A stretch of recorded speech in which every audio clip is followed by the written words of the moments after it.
Jurandir, mas minha mãe foi uma das suas médias que saiu de lá.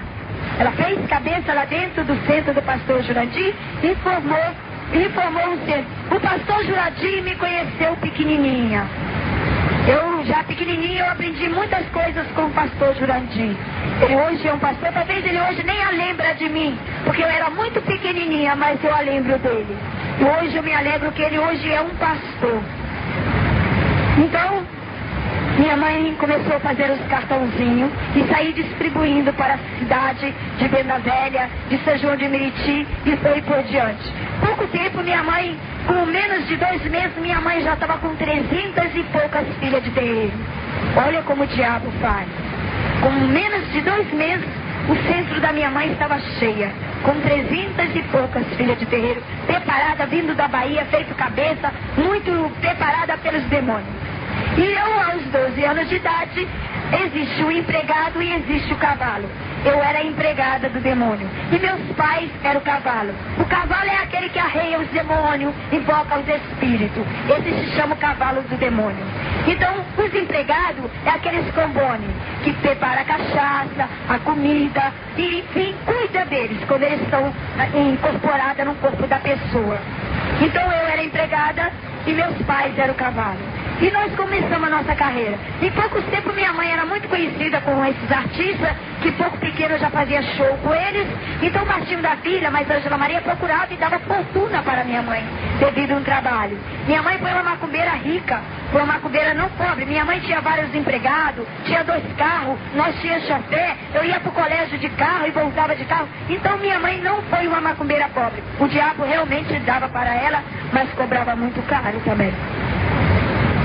Chegou uma certa feita, dia 26 de fevereiro, o Martinho da Vila estava gravando o seu 2º LP, o seu 3º LP, e ele chegou na minha casa e virou assim: Dona Elsa, eu preciso falar com o demônio, o 7 Frecha e o Tranca-Rua. E meu pai na mesma hora falou assim: olha, eu vou cobrar para me abaixar, porque ele toma minhas forças. E minha mãe fez o preço para ele e ele pagou a quantia, ele queria parar com os orixá. E quando meu pai incorporou o demônio, que, olha, cara, é pena branca, vovó Maria Conga, come Damião, Ogum, Emanjá, sereia, é tudo um diabo só. Ele só troca de nome para enganar os bobos. Então havia outra coisa. Realmente ele cura. Mas ele cura a sua ferida de um lado, a sua dor de outra. Mas no outro dia, depois de meses depois, você parece com a mesma enfermidade no outro lugar. Eu ouvia eles dizer dentro do centro. Eles diziam isso para não perder as pessoas. Ele sabe laçar as almas. Então o Martinho da Vila pediu, pagou. Então abaixou lá o Tranca-Rua e todos os seus demônios. E pediu o Martinho da Vila uma quantia e pediu algo. O Martinho da Vila, coisa que ele não podia fazer. Por ele ser um cantor famoso, muito popular pela sociedade, o demônio pediu. Nós trazia no centro um rapaz chamado por Cosme, e ele morreu, e ele antes de morrer, ele entregou o corpo e a alma para o demônio. E o diabo levou ele em pouco tempo, ele tinha apenas 18 anos. E o diabo levou ele em corpo e alma. E quando a única coisa que o demônio pediu do Martinho da Vila é que o Martinho da Vila violasse o cemitério São João Batista, é bem no centro de Botafogo, lá no Rio de Janeiro. Quem quiser pode comprar, ver lá o cemitério São João Batista. E ele pediu que o Martinho da Vila violasse o túmulo deste rapaz e trouxesse o resto mortal dele e escolheu a palma da mão onde a qual ele tinha oferecido. Martinho da Vila falou assim: não, eu não posso fazer isso, porque como é que eu vou violar, vou pular um muro a outra hora da noite para trazer um resto podre para vocês? Não, vocês escolhem outro tipo de pessoa que eu pago o preço que vocês pedirem. Então, felizmente, eu fui a escolhida para fazer esse tipo de trabalho. Eu e a minha irmã chamada Cremilda. O demônio escolheu eu e minha irmã. Eles viraram assim: olha, você vai no túmulo tal e abre o caixão, porque vocês não vão ter trabalho nenhum, porque o caixão já vai estar pro lado de fora, porque eu já fiz a obra. Foi o que ele disse. E nós saímos. Martinho da Vila ficou esperando e minha mãe convocou todas as médias para esperar o que ia acontecer. E eu saí à procura. Chegando lá no cemitério, tem uns cacos de vidro, e eu pulei o caco de vidro sem me cortar. E fui procurando com a lanterna até que encontrei o túmulo. Quando encontrei o túmulo, eu não posso te explicar, mas o demônio, ele queria a alma do Martinho da Vila. Ele queria o trabalho. Ele queria o corpo. Quando eu cheguei lá, o túmulo realmente estava aberto e o caixão do lado de fora, e o rapaz já enterrado já há 5 dias, já estava cheio de bicho e podre. Eu tampei o nariz, peguei um pedaço de pano e mal eu puxei a mão dele e caiu no papel e levei para casa. No meu pensamento, minha mãe ia fazer algum trabalho, mas o meu pai com aquele resto mortal. Chegando lá, que eu cheguei em casa, eles mandaram que eu estendesse uma toalha branca e botaram a cachaça, o charuto e as velas preto e vermelho.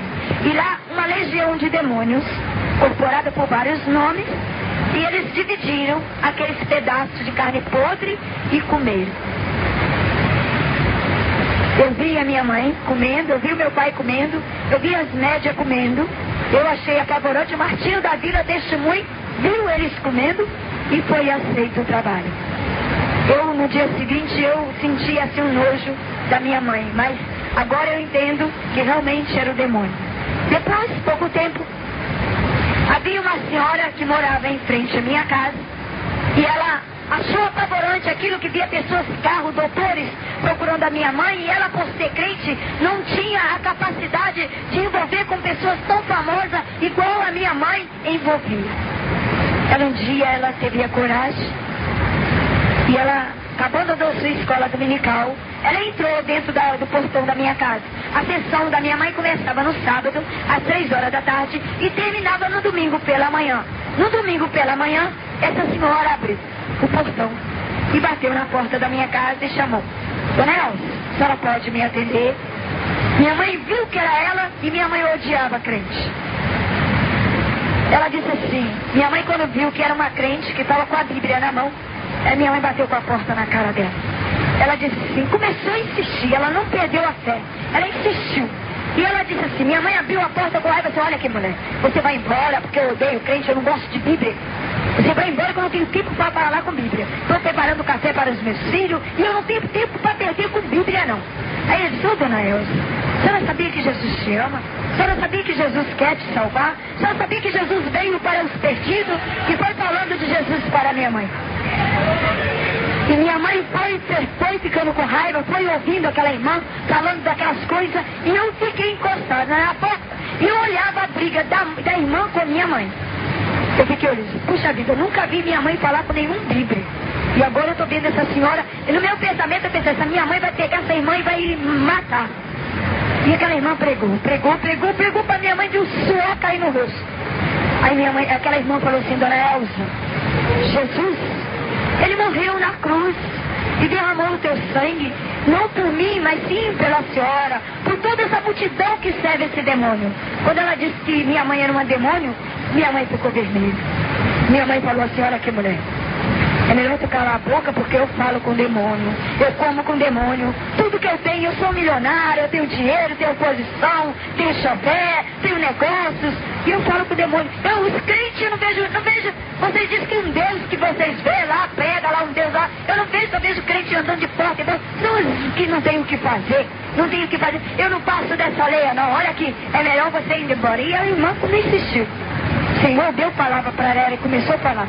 Depois a irmã cansou, viu que minha mãe não quis mesmo. Aí aquela irmã falou, aí minha mãe viu que a irmã parou de falar e falou assim para ela, já acabou, mulher? Aquela irmã falou assim, já, Dona Elza, se Jesus vier agora, a senhora não morre sem saber que Jesus veio para salvar o que estava perdido. Aí minha mãe falou assim, bom, agora quem vai falar sou eu. Agora realmente vamos ver se o teu Deus está do céu a contemplar você aqui agora, e vou ver se teu Deus é poderoso mesmo, a ponto de vir aqui pegar este pedaço de pau para te livrar da força que eu vou te dar. E nessa altura os muros da minha casa eram muito altos, tinha multidão pendurada no muro, os vizinhos da minha mãe, isso mesmo, Dona Elza, pega essa irmã, mostra ela que o Deus dela não tem poder, mostra que os demônios, a legião de demônios é que manda aqui. E começou a tacar fogo, e minha mãe saiu espancando essa irmã, e a irmã não perdeu a coragem dela. Ela pegou a sua Bíblia e sem gemer ela olhava a multidão de cabeça, olhando para o céu, erguida, soldado valente. E quando chegou ao portão havia 3 degraus para descer e para subir. A minha irmã com raiva dela, porque ela estava demorando a sair demais, a minha mãe empurrou ela com a mão, ela tropeçou, caiu, bateu com a testa na escada. Você vê só que o corte dela foi tão fundo que ela levou 35 pontos na cabeça. E o sangue dela esguichava, que voou no muro do centro e caiu. Os filhos dela, o marido dela, veio, pegou o lençol, botou na testa dela. Os filhos dela ficou apavorado. E o filho dela foi lá dentro para pegar a faca para matar minha mãe. E nessa altura meu pai tinha ido comprar pão. Meu pai não viu a briga. E saiu para comprar pão e o menino dela, o marido, queria mesmo fazer um massacre. E aquela irmã toda lavada de sangue, na tonta, quase de manhã, falando: não, filho, não faça tal coisa. O Senhor tem um grande plano na vida da dona Elsa. Minha mãe, vendo ela falou aquilo, minha mãe ficou mais revoltada ainda e disse: olha aqui, mulher, você vai agora, fala com aquele seu e mostra a ele o que eu fiz com você. E fala pra eles que desse portão para dentro é o meu inferno e daqui pra fora é o céu de vocês. Você fica com o seu Deus, que eu fico com meus demônios, porque passar pra Bíblia jamais eu passarei. Eu disse: dona Elsa, ainda não acabei de ler a palavra de Deus. A irmã estava toda lavada de sangue. Está escrito também aqui nas Escrituras Sagradas que o Senhor disse, e ela mostrando a Bíblia para minha mãe: o Senhor disse: ai daquele que tocar nos meus pequenininhos, e a senhora tocaste na mais pequenininha. E tem uma coisa, dona Elsa, que eu vou lhe falar: quando o sangue do cordeiro não for derramado na cruz em vão, este meu também não será. Eu creio em Deus que toda a tua família irá salvá-la, e tu irás me pedir perdão, dona Elsa. E o filho dela levou ela para o hospital. E quando aquele dia foi uma coisa, minha mãe sorria, alegria. Aquele dia o demônio teve uma vitória, porque o sangue de um inocente estava rolando ali na rua e os vizinhos se adoraram. Mas o diabo, a alegria do diabo é pouco tempo. Ele começa a se alegrar, mas é só fogo de palha. Quando você vê assim, uma pessoa que está muito aí, que aquele centro lá é bom, é só fogo de palha. A alegria do demônio, ele é derrotar. O tempo foi passando, minha mãe esqueceu, aquela irmã não esqueceu, Jesus principalmente não esqueceu. E uma coisa que eu vou te falar, guarda hoje em seu pensamento: Jesus, quando quer a alma, ele toca naquilo que você mais ama. Se você ama mais o teu filho, Jesus toca. Se tu ama teu esposo, Jesus toca. Se você ama a sua esposa, Jesus toca. Aquilo que você mais ama, Jesus toca com as suas mãos. E foi o que aconteceu na minha casa. Dentro da minha casa, eu era caçula, e eu era a coisa mais preciosa lá dentro da minha casa, era eu. Tudo da melhor qualidade era pra mim. Até babá para me levar no colégio era eu. Então eu era um instrumento precioso para meus pais e minha mãe. E minha mãe esqueceu o que ela tinha feito. 6 meses depois, era dia de caboclo e dentro do centro. E dia de preto velho. Preto velho é aqueles que ele diz, aqueles vovô. É um demônio só. É um demônio só. Eu posso dizer, eles chamam de santo, mas santo que eu conheço hoje é só Jesus. Era dia de preto velho, dia da vovó, da tal da vovó de Maria Conga, que é um demônio, né? Era dia da tal da vovó Maria Conga. Então minha mãe fazia, era dia deles. E minha mãe fazia numa todos os centros espíritas, quando é dia dos caboclos, dos pretos velhos, eles fazem uma comida com quiabo e carne moída, e faz aquela comida, aquela panelada, e nós somos obrigados a sentar no chão e comer junto com os diabos. Comer com a mão junto com o diabo. Então esse dia minha mãe tinha preparado a comida e ela tinha passado as minhas baianas. Baiana é aquelas roupas que eles usam, aquele saiote redondo, aquilo se chama, se chama aquele saiote e eles se chamam de baiana. Então minha mãe tinha passado engomada as minhas baianas e falou assim: Alina, olha, você vai para o centro que a vovó Maria Conga quer receber o prato da sua mão. E o Senhor não permitiu dela me olhar com os olhos de mãe. Eu falei assim: mãe, eu hoje não vou poder servir a tal da vovó e os outros, porque eu estou com uma coceira insuportável no meu corpo e a senhora não me notou hoje. Ela disse: olha, para de brincadeira e vai ao centro. E eu não demora não, que eu já estou indo. E minha mãe foi, que já tinha começado a sessão. Quando ela acabou de virar as costas, eu estava encostando, não aguentava mais.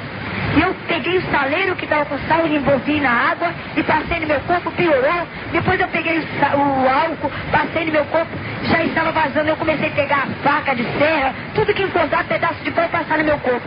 Quando acabou a sessão no outro dia, quando meus pais vieram perguntar o que tinha acontecido, para ainda até brigar comigo, eu estava caída no chão, lavada e desesperada de tanta coceira. Ninguém dormiu naquela casa durante uma semana. Era reservado, cada hora dormia um para me coçar. Então a minha mãe, mas o meu pai falou assim: peraí, vamos abaixar o tranca-rua e a pombagira, que eles vão dizer o que ela tem agora. E na mesma hora abaixaram a tranca-rua e a pombagira. E aí o tranca-rua falou assim, vocês vão meditar como eles são mentirosos. Eles vão, olha, sabe por que ela está assim? Porque eu sou o guia de frente dela e ela precisa desenvolver, que ela precisa fazer cabeça, ela vai ser babá dele e vai ser conhecida em todo o universo. E ela vai ter muitas filhas de terreiro. Então por isso que ela precisa desenvolver e ela tem os guias fortes. Aí minha mãe falou assim, eu crio a outra, minha irmã falou, o que eu preciso fazer? Olha, dá 7 dias, dá 7 banhos de erva de mato e dá um chá pra ela beber que ela vai ficar boa. Já me lembro que minha mãe me levou e minha mãe me mostrava, até hoje eu não esqueço, era aquele tal de abre caminho, arruda, guiné de pepino e outras ervas que não saem da minha cabeça. E cozinhou aquele cozido todinho, me dava um pouco para me beber e eu tomei o banho durante 7 dias. Piorou cada vez mais. Aí já estava abrindo aquela borbolha de sangue, estourava junto com o pus dessa bolha de sangue e já estava rachando o meu corpo. Aí, no outro dia, depois que nada aconteceu, minha mãe abaixou de novo outro demônio. Aí o demônio falou, peraí, ela precisa tomar o sangue de 7 galinhas, que ela vai ficar boa.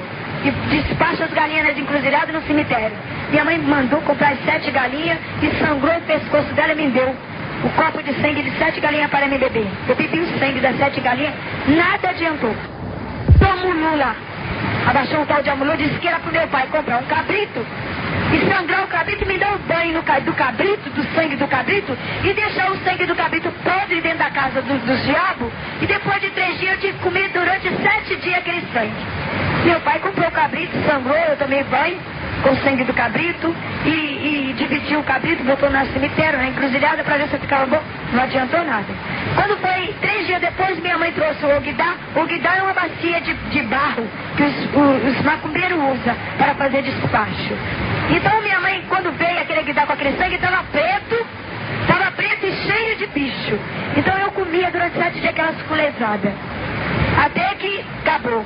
Aí quando foi 7 dias, estava piorando, não adiantou nada. Aí meu pai, o demônio arriou de novo e disse, olha, não é verdade. Então agora, leva ela para debaixo do gongá, enrola ela numa esteira virgem, e daí ela tem que comer as nossas comidas. Aí minha mãe obedeceu, tirou as minhas vestes, e me enrolou numa esteira e me botou debaixo do gongá. Eu posso dizer para os irmãos que até santa eu já fui, porque santa é aquele que ilumeia dia e noite de vela. Então eu era iluminada dia e noite de vela.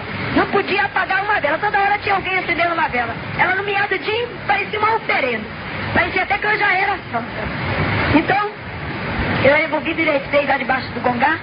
E depois a minha mãe, não podia comer feijão, arroz, carne, não. Eu tinha que comer a comida que ia para as encruzilhadas, para o cemitério, as comidas do demônio, que era azeite de dendê com fubá misturado, cebolas cortadas em rodelas, pimenta da costa e pintado guidá com pemba. Eu comia aquilo durante 3 meses. Durante 3 meses eu fiquei debaixo daquele gongá, me alimentei. É uma coisa que eu vou dizer.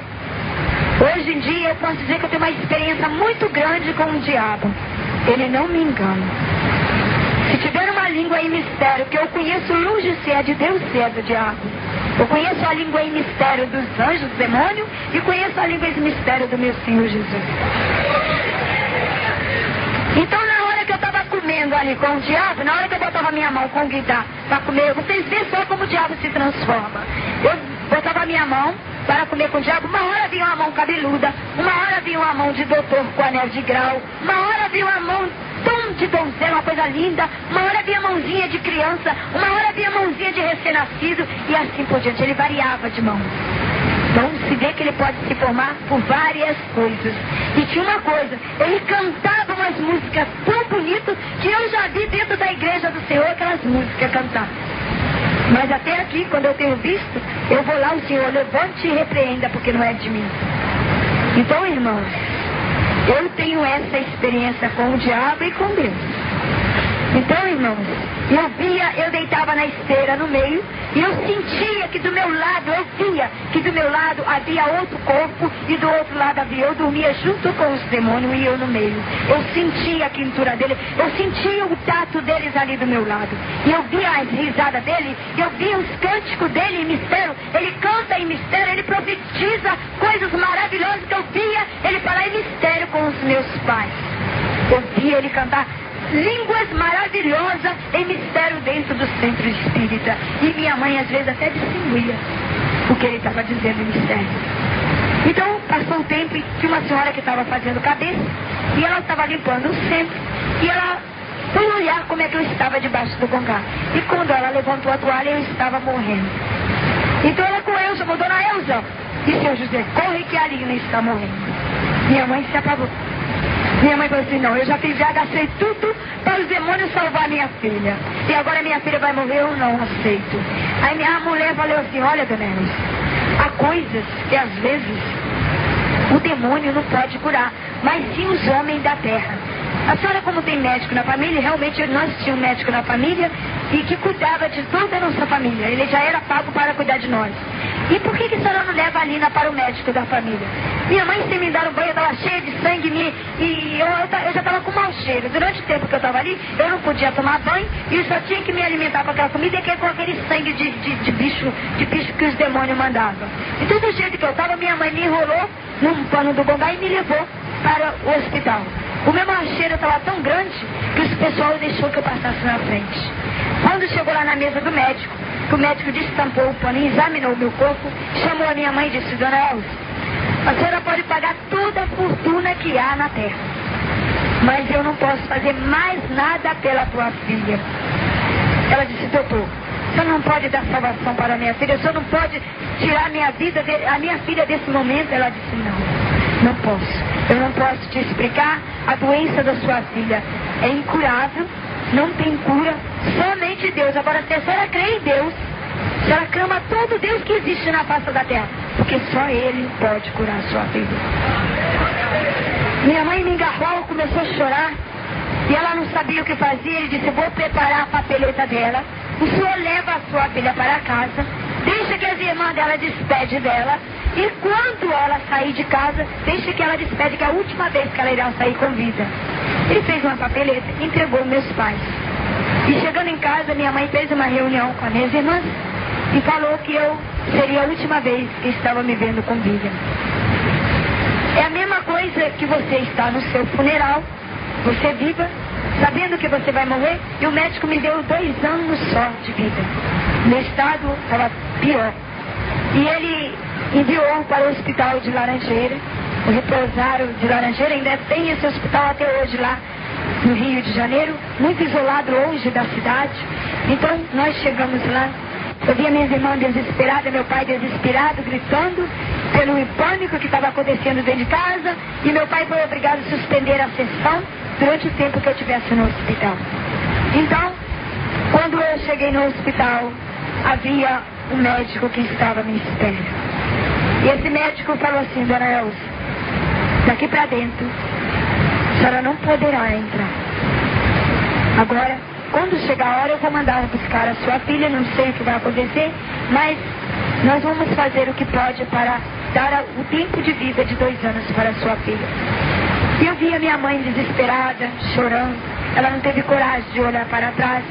Era a primeira vez que eu estava separando de mim, e eu perguntei assim, mamãe, a senhora vai vir me buscar no domingo? Ela disse, vou, filha, em breve eu venho te buscar.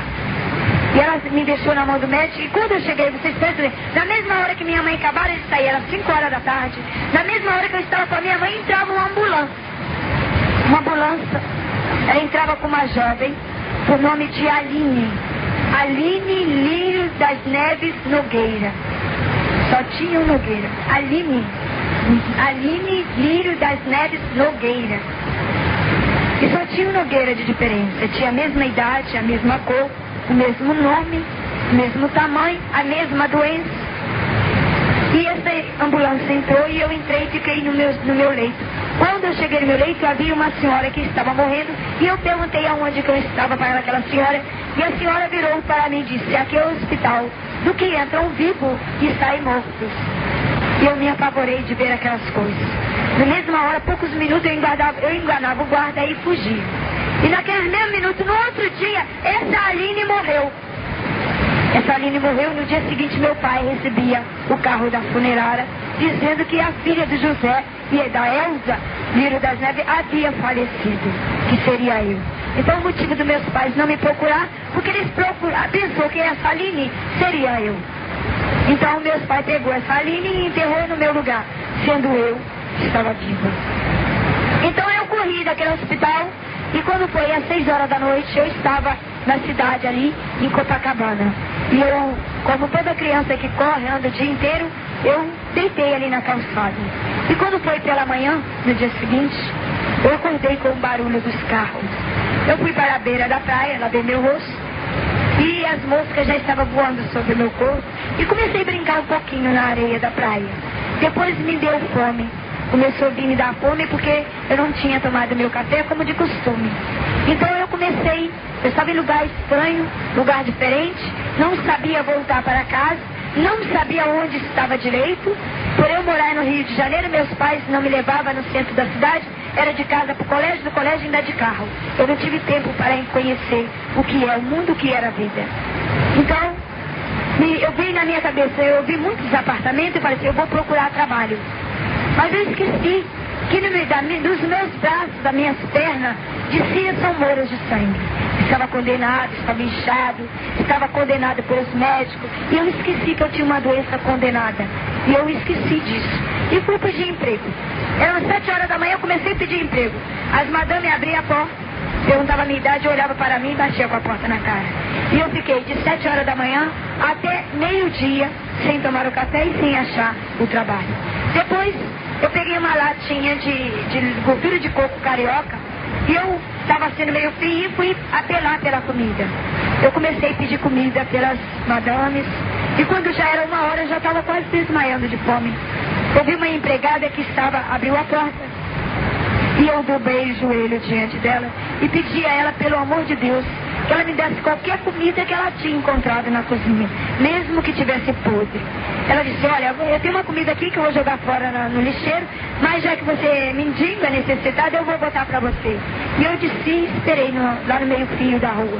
E quando a comida chegou para mim, já era comida que já tinha umas 3 semanas. Já estava cheio de bicho, tinha espinha de peixe, tripa de galinha misturado, água, pó de café. E eu separei o que era para mim e comi. Não vou dizer, irmão, não tenho vergonha de dizer isso. E eu comi. Depois eu fui para a feira livre, fui pegar um saco de sopa e fui encher o saco para que eu pudesse comer e não pedir mais. Depois eu comecei a comer, para acabar de me saciar a minha fome, eu comecei a comer as laranjas com casca, as folhas de alface, o tomate podre, o que encontrava. Depois eu fui jogando dentro do saco as cabeças de peixe e eu não tinha lugar para dormir.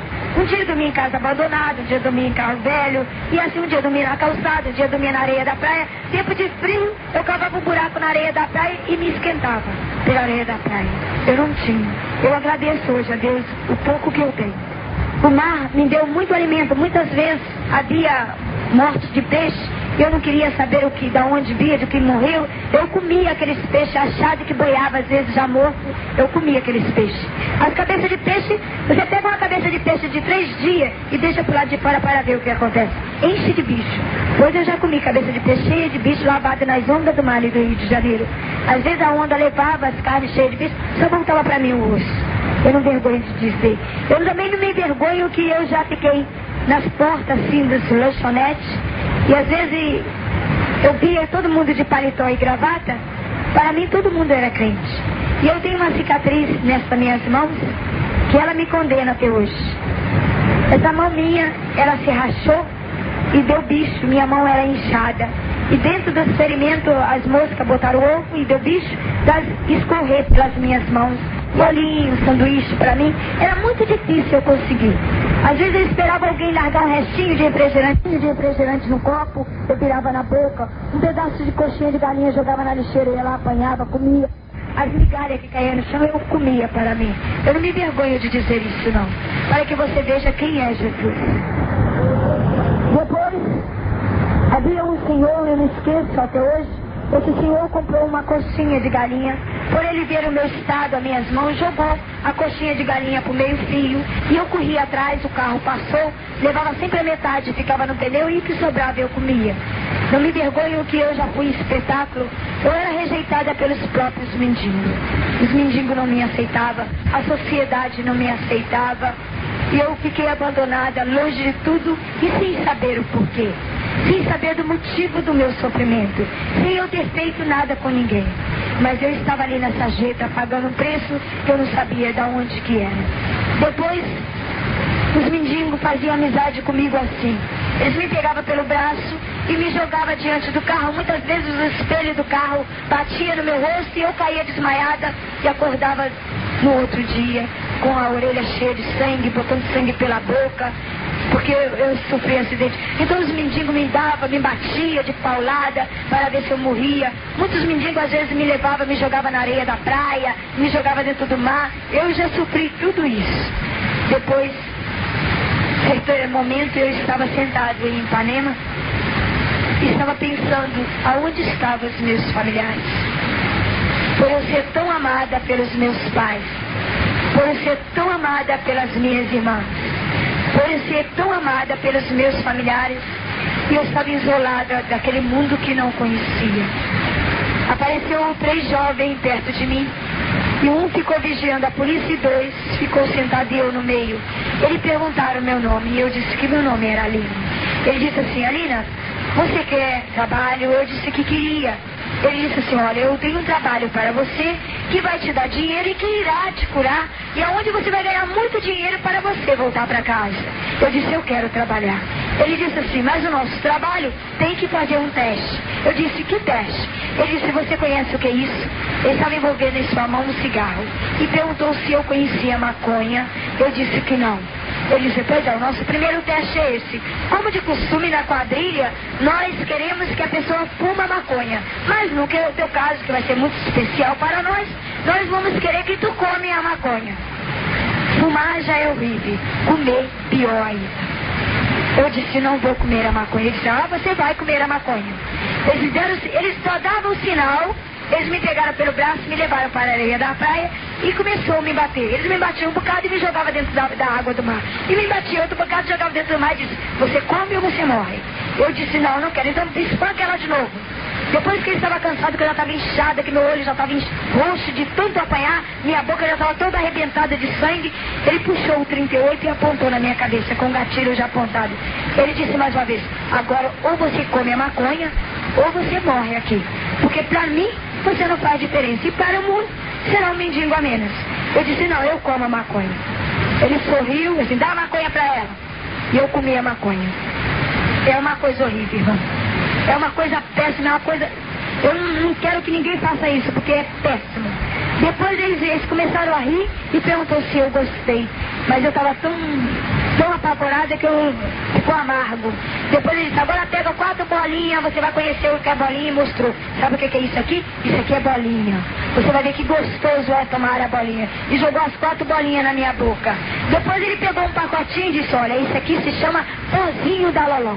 Ele começou a cheirar o pozinho e disse que era para me fazer o mesmo. E eu cheirei os 4 pacotes do cheirinho da Loló. É um pozinho branco. E eu cheirei o pozinho da Loló. É uma coisa horrível. Ele arrebenta o nariz, depois de viciada, ele entra na nossa cabeça, sai queimando pelo cérebro que você fica louca. Pecador, isso aqui teu por dentro arrebenta tudo.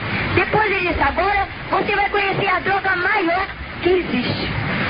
E eu disse: o que? Ainda tem coisa? Eu já estava meia zonza, eu já estava vendo as pessoas tudo diferente. Eu comecei a ficar transformada. Ele pegou um cadastro do sapato e amarrou no meu braço. E pegou uma agulha e adaptou aonde eu conheci o que era o LSD. Eles adaptaram o LSD. É um demônio líquido que entra pelo teu sangue e sai queimando todo o teu ser. Eles me amordaçaram que eu queria gritar e não podia. Depois de dopada, eu estava enxergando, mas eu estava vendo... Eles, para mim, estavam um monstro. Eu estava vendo tudo monstro na minha frente. Eu vi as pessoas todas diferentes na minha frente. Me jogaram dentro do carro e me levaram para o Morro do Jacarezinho, ali mesmo na cidade do Rio de Janeiro. E quando foi no dia seguinte, eu estava meia zonza, eu conheci o meu patrão. Se chamava Paulo Roberto Vulgo Navalinha, fugido da Ilha Grande, procurado pela polícia vivo ou morto, por vários estupros, assaltos, assassinato.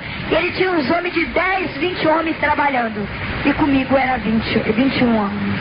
Eu já estava fazendo parte daquela quadrilha. Ele deu prazo para mim e começou a me dar as drogas até que eu me aviciei.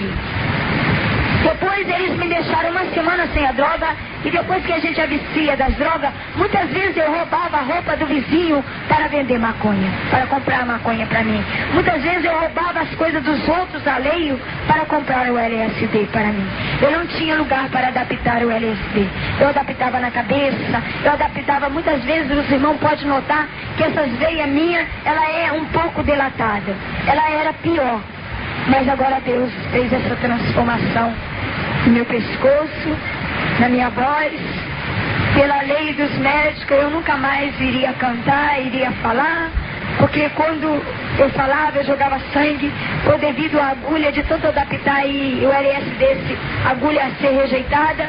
Muitas vezes a agulha quebrava no meu pescoço e eu pedia o pivete para morder e puxar. Eu não tinha parte para tomar o LSD. A veia da minha cabeça era rejeitada, a agulha, a veia dos meus braços, das minhas pernas. Eu não tinha parte no meu corpo. Aonde havia veia, aonde a agulha aceitava, eu deixava ali o líquido maldito. Depois, para me obter a droga sem eu pagar nada, eu teria que ir visitar todos os morros da favela. Aqueles morros do Jacarezinho, Morro de Mangueira, Morro do Chapéu do Couro, Morro da Formiga, Morro do Borel. Aqueles morros ali do Rio de Janeiro, eu conheço eles com a palma da minha mão. Porque eu já fui ali, já levei droga. Depois a Navarinha também pediu para mim que ia me dar os instrumentos e as armas dele. Eu com 12 anos de idade, eu já andava com um 38 carregado de bala na minha cintura e com um canivete. Ali, e o Navarinha, ao bandido, na lei de bandido, a aula. Ele me deu uma aula. Na lei de marginal, ou você mata ou você morre. Então ele dizia, olha, se vier alguém tomar a maconha, a droga de você, você atira para matar. E eu atirava, irmãos. Não vou dizer aos irmãos que eu nunca atirei. Eu já atirei pessoas já atiraram em mim. Eu já esfaqueei pessoas. E não tinha medo não. E uma coisa que eu vou te dizer, andar com arma de fogo é um verdadeiro demônio, porque você aponta a primeira bala, dá vontade de você derrubar a bala todinha que está no tambor. Era assim. Eu gostava, todo mundo que eu via, eu atirava. Eu provocava briga só para me atirar. E eu só vivia cheia de bala. Eu não tinha medo da polícia, porque a polícia não me revistava, porque eu já era podre em vida. Eu tenho marca no meu corpo, cicatriz, que hoje eu agradeço a meu Deus. Depois, o Navarinha falou assim, olha, Lina, você tem que ir a São Paulo, você tem que se virar, pegar uma carona de carro e ir a São Paulo. E eu pegava carona de carro escondido e ia a São Paulo, fazia tráfico de droga lá, trazia outras drogas de lá, e entregava e nunca, às vezes a polícia me pegava, às vezes eu provocava briga e ia presa para me dar maconha lá dentro do presídio. E muitas vezes eu não ficava, eu já fui presa, já dei 8 entradas dentro de delegacia. É muita, já dei 8 entradas de delegacia, fichado ali na delegacia. Às vezes os guardas pegavam meu 38 cheio de bala, eu dizia que encontrava pro meio da rua, e eles tinham tanto nojo, o delegado me botava pra fora, não demorava muito tempo não. O delegado não demorava comigo muito dentro da cadeia não, porque à distância ele não podia comer um sanduíche, devido ao mau cheiro. E eu tinha às vezes que sair pra fora. Muitas vezes dormir dentro de delegacia não é bom. Muitas vezes eu estava dormindo no chão pior do que esse aqui. Eu tinha que beber a água, que às vezes eu dava descarga dos detritos. Eu tinha que beber aquela água que caía do vaso para beber. Muitas vezes eu estava dormindo no chão, sem coberta, sem travesseiro, e vinha o guarda dizendo, hora de lavar o presídio. E jogava aquela água gelada em cima do meu corpo. Deus me poupou dessas enfermidades de tuberculose, de pneumonia. Eu não tive nada disso durante a minha sarjeta. Muitas vezes eu não gosto de ir ao Rio de Janeiro porque, inclusive quando eu chego na rodoviária, ela me deixa a marca. Muitas vezes tempo chuvoso no Rio de Janeiro de friagem, eu vi os outros mendigos, pivetes dormindo dentro da rodoviária, e eu, às vezes o guarda procurava onde que eu estava e me jogava para fora, e muitas vezes eu encolhida por lá de fora, a chuva caindo no meu corpo, e eu chorando querendo entrar, e não podia. Eu era pior do que aqueles que estavam lá dentro. E eu pedia, pelo amor de Deus, que era para eles me engasalhar pelo frio.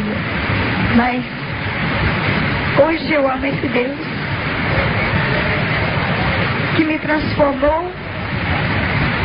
Eu não sei como agradecer a Deus. Hoje eu tenho a alegria de Deus no meu coração, porque eu renasci outra vez para Ele. Depois de tanto sofrer, meu esposo, pouco tempo, ele dizia para mim, ali naquelas a assadeira que assa na padaria as galinhas. Ele dizia para mim, aquilo é televisão de cachorro. Eu disse, não, filho, aquilo é televisão também de mendigo, porque muitas vezes eu olhava a galinha lá e eu não podia comer. É duro você ter sua comida. Muitas vezes eu lembrava da comida do resto que eu havia deixado na minha casa, o pão, o carinho dos meus pais. Eu lembrava disso tudinho. Quando a gente está sozinha, isolada pelo mundo, é que nós vamos meditar a falta que faz o ente querido nosso. Eu não vou dizer para os irmãos, eu não tinha amigo. Teve uma certa feita que eu cheguei para o Navalinha e pedi a ele que comprasse um prato de comida para mim. Ele disse que o mandato dele comigo era só droga. Eu tenho uma cicatriz neste braço, que quando eu fui a São Conrado, a Barra da Tijuca, ali no Rio de Janeiro, uma das cidades, uma do bairro mais rico do Rio, onde tem as melhores churrascarias, onde só vai doutores, pessoas grampinas. E eu estava olhando aos 12 anos de idade, eu já andava com um pedaço de pau apoiando o meu corpo, porque a enfermidade que eu tinha estava encolhendo o meu corpo. E as moscas não tinham lugar mais para pousar. Então eu pedi, eu olhava aquela comida e veio o garçom e falou para mim, o que é que você está fazendo? Eu disse, ô moço, me dá um pouco daquela comida que aquele doutor está deixando no prato. Ele olhou para mim e mandou que eu descesse da calçada, onde estavam os tapetes, e que era para mim aos fundos da cozinha, porque lá havia muita comida. E eu tinha muita dificuldade para caminhar. Eu não podia caminhar demais. E depois ele falou assim, vai lá nos fundos. E eu fui. Quando eu cheguei lá nos fundos, havia uma multidão de pessoas. Pessoas que jamais eu poderia contemplar. E eu dei a lata para que eles botassem comida, e ele, um dos donos da churrascaria, virou para mim e disse, olha menina, nós não damos nada a ninguém de graça. Você, para obter essa bandeja de comida, você vai ter que fazer vários espetáculos para nós. E eu perguntei a ele o que era o espetáculo. Ele disse, você vai ter que imitar um bocado de bichos. Aí eu imitei tudo que ele... Se o mendigo tem sangue, eu quero ver. O mendigo sofre tanto e não morre. E eu quero ver se ele tem sangue. Eu tinha um ferimento no braço e eu tentei esconder. E ele olhou, me procurou e tirou o pedaço de pau que estava no meu apoiado, e eu caí no chão. E ele disse para mim, aqui tenho uma cicatriz, deixa eu ver se eu posso ver se pode sair sangue. E ele pegou o pedaço de pau e rasgou a minha carne forçadamente, aonde eu trago essa marca no meu braço. É este braço aqui, irmão. Quando eu olho para essa cicatriz, eu me lembro que ela me custou muito caro, um preço de uma bandeja, de uma comida. Depois, eu olhando que eu não tive força para gritar, a dor foi muito forte e o sangue esguichou a longe. Eu vi a gordura do meu braço caindo no chão, o osso meu me aparecendo, e eu perdi a vontade de comer. Depois o dono falou assim, joga a bandeja de comida em cima da cabeça dela. E eles pegaram a bandeja de comida e, para cumprimento, jogaram um balde d'água em cima de mim. Eu fiquei olhando aquelas comidas que descia misturadas junto com o meu sangue. Foi ali que eu comecei a gritar, cadê minha mãe?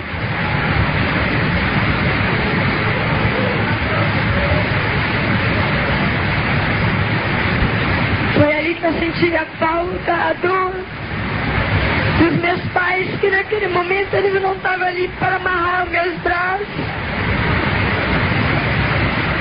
Eles não estavam ali para estender as mãos para mim. Eu esperei o dia seguinte o lixeiro aparecer para amarrar, rasgar as minhas vestes, para amarrar aquela carne que pendurada estava. E no dia seguinte que eu fui para casa, eu pude comer aquela bandeja tão esperada que eles tinham me dado. Saí dali, eu fui para o morro e não aguentava mais caminhar. O Navalinha, o Paulo Roberto, bandido, ele não tem amor. Mais caminhão, o Navalinha, o Paulo Roberto, bandido, ele não tem amor, não tem carinho, ele não viu o meu estado. Ele virou para mim e disse, Arina, eu estou aqui com o mapa do Banco do Brasil para nós fazer um assalto. E eu não estava em condições de tocar os meus braços, porque porque o que havia acontecido comigo era para me levar 48 pontos. E eu não tive condições de chegar ao hospital. E eu saí e falei para ele na valinha, eu não posso fazer o assalto com você. Ele disse, você vai ser a isca. Eu disse, o que é essa isca? Ele me deu uma aula. Aí ele disse assim, olha, nós precisamos de um carro. Nós vamos ficar escondidos no meio do matagal. Quando vier o carro, eu te dou sinal. Você deita no meio do asfalto e o motorista vai sair e nós vamos assaltar o motorista. E assim nós fomos para fazer esse assalto. Quando chegou devido lugar, ele ficou escondido no matagal e quando veio o carro, ele deu sinal, eu deitei. O motorista desceu para me acudir e ele atirou nas pernas do motorista e tomou o carro, o dinheiro e foi fazer o assalto. Ele me deixou no esconderijo que eu não tinha condições de correr nem de fazer o assalto com ele. E quando ele chegou mais tarde, enquanto ele foi, eu olhava o meu corpo, olhava os ferimentos, eu olhava, lembrava dos meus familiares e me lembrei também daquela irmã que foi falar de Jesus para minha mãe. Ele quando voltou na valia, saiu um base de 10 homens para fazer o assalto. E quando ele voltou com 4 homens. E eu perguntei na valia, cadê os companheiros? Ele dizia que eles eram otário e que morreu, não soube fazer a cabeça. Então, ele estava todo com as pernas cheias de bala. E eu chamei ele e eu falei assim, Paulo Roberto, eu quero te falar um negócio. Eu de hoje diante eu não faço mais parte dessa quadrilha. Eu tirei a arma 38, dei a ele, tudo que era dele eu dei a ele e disse para ele que ia sair da quadrilha. Ele disse assim, para onde você vai? Eu disse, eu não sei para onde que eu vou, mas eu me lembro uma vez que uma mulher entrou dentro da casa da minha mãe dizendo de um tal Jesus que curava, que transformava. Eu não sei aonde que eu vou encontrar esse Jesus, mas eu vou procurar. Ele se levantou, baleado, e disse, você vai ser Bíblia? Eu disse, eu não sei como é que chama. Ele disse, se você está pretendendo ser crente, você esquece. Porque esse Jesus dos crentes, ele não ama a gente igual a nós, não. Ele piorou você, eu sou melhor do que você. Porque pelo menos eu não trago bicho. Eu não ando apoiado em cima do pedaço de pau, você é drogada. Então, Deus já virou as costas para você. O mundo não te quer, nem os mendigos te querem. Nem o diabo está te querendo. Olha, no morro aqui há muito crente, mas igual a você, não entra na igreja não. Esquece de você ser Bíblia. Eu disse assim, mesmo assim eu vou procurar o Deus dela. Eu disse para ele, ô Paulo Roberto, você deixa que eu pego as maconhas, droga com o Pedrinho? Aí ele disse, pode pegar quantas drogas você quiser, contanto que você não me entrega para a polícia, porque se tu me entregar para a polícia, eu encho tua boca de bala. Eu disse, não, eu não vou entregar. E tinha um rapaz que tinha 15 anos de idade e estava começando a carreira de bandido com ele. E ele falou assim, chamou, eu tinha muita dificuldade, mas deu para me ouvir. Ele falou assim, olha, vem cá, você tá vendo essa menina que acabou de sair aí? Ele disse, tô. Agora você vai atrás dela, acompanha onde que ela vai, com uma oportunidade, você atira para matar. Porque se tu não matar essa menina, eu irei te matar. Porque essa menina vai me entregar para a polícia, que ela sabe o código, sabe o meu esconderijo, sabe onde que eu escondo a maconha. Então eu não quero ela viva, você vai sair agora e vai matar ela. Aí o rapaz queria mostrar o trabalho dele e saiu realmente. Quando chegou no devido lugar, um bequinho que não tem saída, eu encontrei um carro abandonado e eu sabendo que o rapaz vinha realmente para me matar. E como eu não podia correr demais, eu me joguei debaixo desse carro velho, antigo.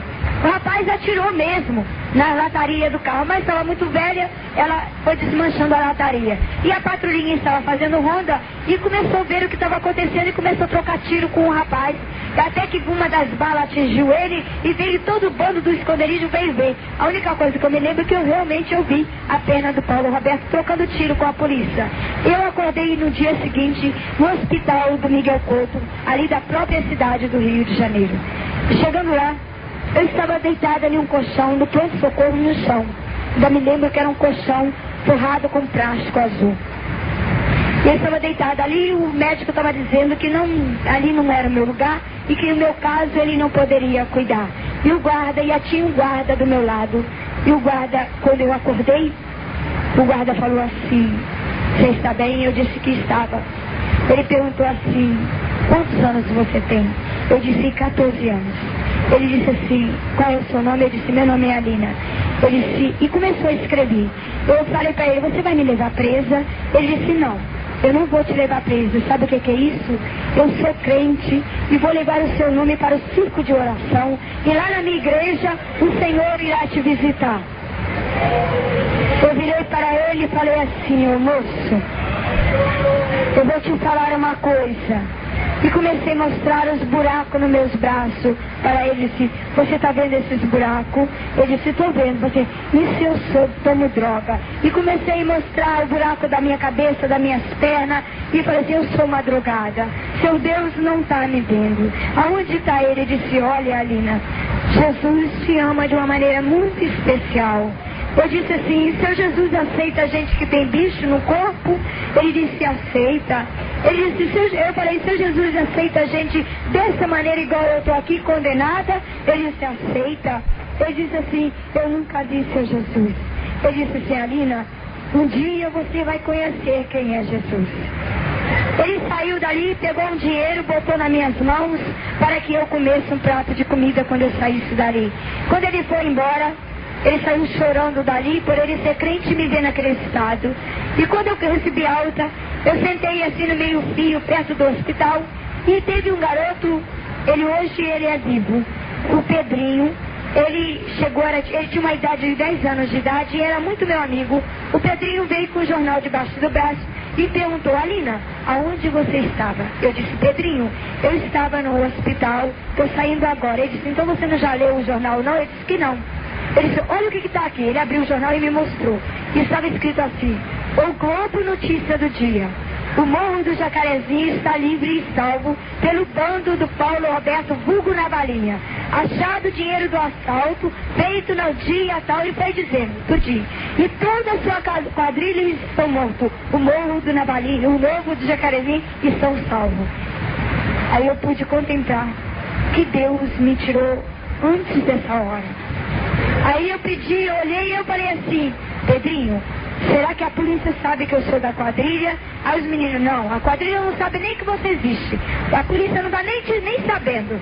Eu disse assim: e você tem maconha aí? Ele disse que tinha. Eu comecei a fumar uns 4 cigarros de maconha, tomei umas 5 bolinhas, cheirei uns 4 pacotes de cheirinho e me droguei. Me droguei todinho. Ele disse assim: agora você vai lá na farmácia e compra uma seringa e traz para mim que eu vou tomar 2 doses de LSD. Mas quando eu adaptava na cabeça, a agulha rejeitava. Eu adaptava nas pernas, rejeitava. Até que eu procurei na ponta do dedo do pé, entre a junta do pé, e adaptei ali. Foi aceito, eu adaptei o LSD. Aí depois eles me deixaram sozinha. Tinha hora que eu parecia que eu estava viajando. Quando eu estava drogada, parecia que eu estava viajando. E eu comecei a falar comigo naquele momento, ali mesmo. O diabo falava para mim: bem, agora todos os seus colegas estão mortos. A polícia está te procurando.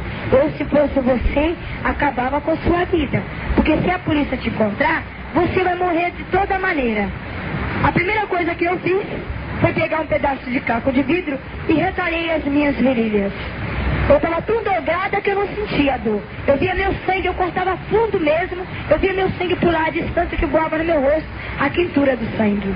Eu via meu sangue descer de abaixo. Eu ria de ver meu sangue descer. Eu via as gorduras de chegar no osso. E eu ria. A única coisa que eu me lembro é que eu vi longe os médicos se aproximando e eu perdi o sentido. Eu fiquei em estado de coma durante 8 meses. No CTI, entre a vida e a morte. Depois eu me recuperei, recebi alta, e quando era dia de domingo, dia de sexta-feira, ali no Rio de Janeiro, toda sexta-feira à noite dá arrastão. E há muito pescador pescando na beira da praia e deixa os seus barcos. E eu falei assim: eu não quero viver mais. Eu não quero viver mais porque eu estou morrendo. Os médicos enrolaram gás nos meus ferimentos para ver se as moscas não pousavam, mas não adiantava não, eu atravessava pelas gases. Então eu pedi o Pedrinho que fosse comigo até a beira da praia. Chegando lá, eu pedi a eles que me empurrassem.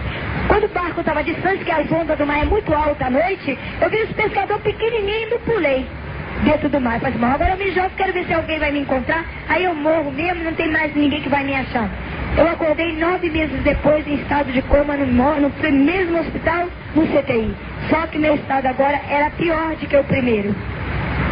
Eu estava em cima de um colchão de água, dentro igual uma cubadeira, uma cama toda cercada de vidro, cheio de balão de oxigênio, sangue, aparelho na minha boca, pedaços meus estavam enfiados, fios, para me sobreviver. Depois havia, era perto de, eu não vi o ano novo passar, não vi nada. Depois, quando foi dia 23 de janeiro, às 6 horas da tarde, os médicos planejavam na sala dos médicos desligar o meu aparelho, que na minha papeleta estava escrito indigente. Então ele já estava escrito na papeleta indigente, se caso eu morresse, eles iam tirar o meu fígado para fazer transplante, coração, rins, e não ia ter ninguém para reclamar. E tinha já uma senhora preparada já, para quando eu acabasse de morrer, ir para a sala de cirurgia para adaptar o meu coração nela. E nessa data, quando os médicos já tinham rabiscado que ia tirar de mim os órgãos, que ia ser separado do meu corpo, o Senhor me deu o maior presente da minha vida. Eu acordava, eu tinha um aparelho nos braços, com uma luzinha que acendia. Se caso eu morresse, se caso eu vivesse, aquela luzinha acendia. Então, quando foi dia 23 de janeiro, às 6 horas da tarde, os médicos estavam vendo para desligar, eu abri a minha cesta. Eles correram pensando que eu tinha morrido, e quando eles acordaram, quando eles olharam, abriram o vidro, eu estava de olho acordado, olhando aonde que eu estava, o que teria acontecido comigo. E eles perguntaram assim, olha, ô menina, não sei, nós não sabemos o seu nome, e eu quero saber como é o seu nome, e nós iremos tirar. Eu estava com um aparelho que estava preto, um aparelhinho que bota na boca, aquele aparelhinho quando a pessoa dá derrame cerebral, que bota na boca e que vai até o estômago. Eu estava com aquele aparelhinho dentro da minha boca. Então eles tiraram aquele aparelho, e quando eles mandaram perguntar 4 perguntas, e eu, por sinal, eu perguntei se eu também podia fazer pergunta, e eles disseram que sim. Aí ele perguntou, qual é o seu nome? Eu disse que meu nome era Alina Lírio das Neves. Ele perguntou para mim, quantos anos você tem? Eu disse que não sabia a data do mês e nem sabia o que estava acontecendo comigo. Ele disse, olha, a data do mês é dia 23 de janeiro, hoje é 6 horas da tarde, você não viu nem o ano novo. Eu disse, agora neste momento eu completo 15 anos de idade. Ele disse assim, meus parabéns. Aí teve um dos médicos que chorou, porque nesse mesmo dia a filha dele completava 15 anos e estava dando uma grande festa. Ele disse assim, olha Alina, é duro eu te dizer isso, mas você recebeu um presente melhor do que a minha filha. Olha devagarzinho, vê aquela moça lá, ela ia receber o seu coração, nós ia adaptar o seu coração nela. Agora você não é mais indigente. Aí eles tiraram o aparelho e eu não podia, eu estava condenada por eles de nunca mais falar, devido às minhas veias. Quando eu falava, eu jogava sangue à distância. As veias estouraram dentro do meu estômago, então cada palavra que eu falava vazava no meu estômago e eu vomitava devido ao LSD. Então eles me levaram e eu fui recuperando. Quando eu me recuperei, eles disseram, olha, você não fala. Eu recebi alta, o único mandato deles foi que eu não falasse nunca mais, que eu iria ficar muda e nunca mais eu iria falar. E eu saí. Quando eu recebi alta, era dia 26 de setembro, às 4 horas da tarde, num domingo. Estava dando um maior culto na Praça do Jockey, ali do Rio de Janeiro. Então eu vi uma das jovens cantando, eu peguei como mendigo, tem sempre o saco, eu peguei aquele saco. E eu vi uma das jovens cantando, oh, como cego andei e perdido vaguei, longe, longe do meu Salvador. E eu vi essa jovem cantando. Depois uma senhora ganhou a oportunidade e eu fui andando até onde que ia. Depois, chegando quando essa jovem cantando, aí ela cantou, longe do Senhor andava no caminho de horror. E eu fui meditando nessas palavras, nesses 2 hinos, e tinha muita multidão, que era aniversário da igreja, e tinha um carro, cantores, e tinha pastores de vários, cantores de vários lugares. E eu sentei longe ouvindo o pastor dizendo que Jesus estava ali naquela tarde para salvar, para transformação, que naquela tarde era tarde de salvação. Depois ele cantou, o coral estava cantando lá na praça, ele pediu um grupo de jovens para convidar para distribuir os folhetos. E eu fiquei sentado olhando aquela pregação longe de todos, porque se eu me aproximasse eu sabia que eles iam sair de perto de mim. E uma das jovens, mais tarde, depois das 5 horas da tarde, uma das jovens apareceu com um folheto nas mãos. E quando ela me aproximou, eu queria levantar, mas eu não conseguia. E ela se aproximou, botou um lenço no seu nariz e se afastou de mim. Ia passando um jovem, na hora ela entregou o folheto, e o jovem não se interessou, amassou e jogou fora. E eu vi o pastor fazendo apelo, muita multidão aceitou Jesus, e eu via falando, quando o pastor falou que Jesus estava ali para salvar, eu lembrei nas palavras da Dona Malinha, que eu não era daquele rebanho, que eu também não tinha parte com aquela família, que realmente todos ali eram diferentes de mim, que eu não podia fazer parte dessa grande multidão. Eu me examinei e falei assim: quem sou eu para fazer parte dessa multidão? Eu vi o culto acabar. Depois que o culto acabou, todo mundo foi embora, muitas almas se rendeu aos pés do Senhor, e com muita dificuldade eu fui pegar aquele folheto que havia caído no chão. E foi a coisa mais maravilhosa, foi a minha conversão, foi nesse folheto. Esse folheto, o Senhor dizia para mim claramente. Ninguém teve coragem de chegar para mim, nem aquela jovem, nem aquelas irmãs tão consagradas, não teve coragem de falar para mim: Jesus te ama. Ela virou para mim e aquele folheto dizia: sou eu, seu Deus, que vos fala. Desci do céu para dar vida a quem precisa se viver. Vim buscar aquele que havia se perdido. Eu peguei aquele folheto e estava o endereço da igreja, o local, e eu fui para a minha casa. Minha casa era um carro abandonado, onde não tinha vidros, matagal estava cruzando, e eu tinha 4 amigos que não me condenavam, não dizia que eu era mal cheirosa, 4 cantes. E quando eu cheguei ao carro, eu falei assim para eles: olha, eu ganhei um presente hoje. Mas eles brincavam comigo e não me condenavam do meu mau cheiro. E eu não tinha uma roupa para colocar, eu não tinha uma colônia para botar. Eu vi o pastor dizer: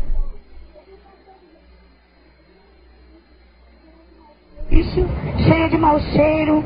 E quando eu cheguei na igreja, né, até hoje ela é uma igreja muito bonita. E quando eu me aproximei da igreja, o porteiro veio me receber. O porteiro falou assim: o que é que tu queres? Eu disse: olha, esse folheto é daqui? Ele disse: é. Ele disse assim, eu falei assim: olha, eu achei esse folheto, eu quero entrar aí dentro, que eu quero ver seu Jesus. Ele disse para mim: olha, eu não posso botar você ali dentro, porque meu Jesus, ele não é lixo, não é lixeiro. E se você primeiro vai para sua casa, toma um banho, amanhã você volta. Mas você quer um dinheiro? Eu tirou um dinheiro e botou nas minhas mãos. Eu disse: moço, eu não quero dinheiro, eu quero ver seu Jesus, eu quero ver ele lá dentro. Eu vi o pastor dizendo que Jesus curava e mostrei os buracos do aliança, e deu assim: moço, eu quero me encontrar com o seu Jesus. Ele disse: não, vai embora, que aqui não é o seu lugar, que tu tá cheirando mal. E me empurrou da escada abaixo, e eu vi o culto acabar do outro lado. Eu vi que realmente eu não tinha parte mesmo com Deus. Eu fiquei falando: meu Deus, cadê o Deus deles? Eles pegavam tanto de amor ali naquela praça. Para mim, eles queriam almas perfeitas, almas que não tinham ferimento. Para eles eu não era uma alma tão preciosa.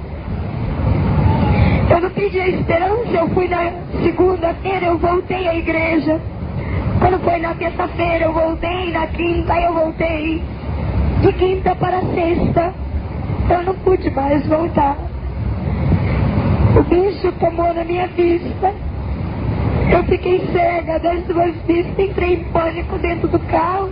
Eu estava uma cicatriz no meu joelho, esse joelho meu, ele se estendeu para fora e meus ossos paralisou, eu tive condições mais de andar. E eu fiquei apavorada, desesperada, lutando aí, dizendo que estava chegando a minha hora e que eu não podia mais. Para mim, o Deus dos crentes seria uma pessoa real e eu queria ver. E naquele momento eu achava que não ia ver mais. E quando o Pedrinho sentiu a minha falta, que eu não fui mais à feira, e foi às 5 horas da tarde, foi lá no carro, eu estava do lado de fora do carro em pânico, botando a mão nas minhas vistas, e eu, quando senti que era ele que vinha, eu falei assim: Pedrinho, eu estou morrendo, eu não vou mais precisar de droga. Ele disse assim: Alina, o que está acontecendo contigo? Eu disse: eu estou cega, eu estou morrendo, eu estou em pânico, me ajuda, por favor. E eu falei para ele: eu queria ver o Deus dos crentes, e eu não vou poder mais ver Pedrinho. Aí ele disse assim: Alina, o você tá cega? Eu disse que tava. Eu disse, Pedrinho, você tá com seu carrinho de olho, mãe? Ele disse que tava. Eu disse, Pedrinho, pega esse papel que tá na minha mão, me leva até essa igreja, pelo amor de Deus. E eu falei para ele assim, se caso o pastor não me receber na igreja, você me bota na linha do trem para que o trem passe em cima de mim, eu não quero morrer aqui sozinha. E o Pedrinho realmente cumpriu e me levou para a porta da igreja. E quando nós chegamos na porta da igreja, o porteiro desceu e fechou o portão e disse que ali hoje não era dia de doutrina, não era dia de salvação, e só entrava aí só os membros que era dia de doutrina. E que eu fosse embora, que senão ele iria chamar a polícia para mim, que ali não era o meu lugar. Aí o Pedrinho virou assim, Alina, ninguém te quer. Eu disse, eu sei disso. Mas eu queria ver o Deus dos crentes, Pedrinho. E ele não é o pastor, eu quero ver o pastor. E quando acabou o culto, todo mundo saiu me contando das bênçãos, dos estudos. E eu estava esperando o que ia acontecer ali comigo. E depois eu pude ouvir o pastor saindo e dizendo, e eu fui, escutei o nome do porteiro, e o pastor dizia assim, Domingo, hoje o culto foi maravilhoso, Deus está abençoando a igreja. E ele disse assim, pastor, nós estamos com um grande problema. Isso foi o porteiro que disse para o pastor. E o pastor, sem saber o que estava acontecendo, disse para ele, Domingo, e qual é o problema deste mundo que o senhor não tem capacidade para resolver? Ele disse assim, pastor, mas esse o Senhor não pode mais resolver. Ele disse, não existe problema maior no mundo que o Senhor não possa resolver. E ele disse assim, ele virou e disse assim, Domingo, você tem que dar uma olhadinha aí na redor da igreja, que eu acho que tem um bicho morto aí, que o mau cheiro está muito forte aqui, que eu não estou aguentando. Aí o Domingo disse para ele, pois é, pastor, não é nenhum bicho morto. O problema que nós temos é uma menina que está nesse estado, está aí na porta da igreja há dia que ela está nos perturbando. E o pastor calou a boca e disse, Domingo, voltando a repetir o que você disse que eu não ouvi direito. Disse, pastor, isso é uma menina que está na porta da igreja e está nesse estado. Ele disse, então o Senhor realmente está aqui conosco, Domingo? Eu disse, pastor, não diz uma coisa dessa. Eu não vou deixar o senhor abrir aquele portão. Eu não vou deixar o senhor tocar naquela menina. Se o senhor botar essa menina aqui dentro, eu vou tirar os membros todinhos da igreja, porque essa menina já está podre e não tem mais solução para ela. E essa menina é um buraco da veia dela, é um buraco, pastor, é cheio de droga. Se vê que a menina faz parte de quadrilhas, todo mundo que está rodeado dela é marginal, pastor. E ele disse, Domingo, me dê a chave do portão que eu vou receber essa menina. Ele disse, não, o senhor não vai receber não. Eu não vou deixar o senhor abrir esse portão não. A chave está comigo e eu não vou deixar o senhor se aproximar, porque o senhor é meu pastor e eu tenho que zelar pelo meu pastor. Ele disse, Domingo, me deu o portão, me dê a chave. Eu disse, não, pastor. Ele pediu o presbítero Joel que tomasse a chave dele e tomou. Ele disse assim, pastor, o presbítero Joel, pastor, eu abro ou o senhor abre? Ele disse, não, Joel, eu vou ao encontro dessa menina, eu mesma. Ele abriu o portão e quando ele se aproximou-se perto de mim, eu perguntei quem era. Ele disse, sou eu, teu pastor. Ele disse assim, pastor, eu cheguei tarde demais. Eu queria ver o seu Deus, mas eu tô cega. E ele disse assim, ele foi tirando os papéis, os panos que estavam enrolados no meu ferimento e começou a falar com Deus. E ele começou a falar em mistério com Deus. Ele falou assim, pastor, eu estou cheirando mal, meu corpo está cheio de bicho, será que seu Deus tem um lugarzinho para mim também?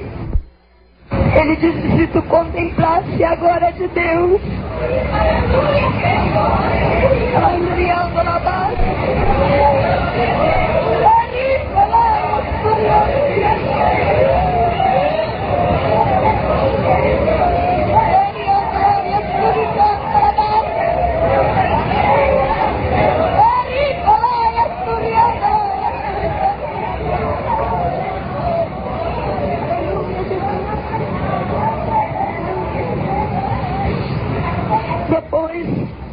O pastor olhou tudo que havia acontecido comigo.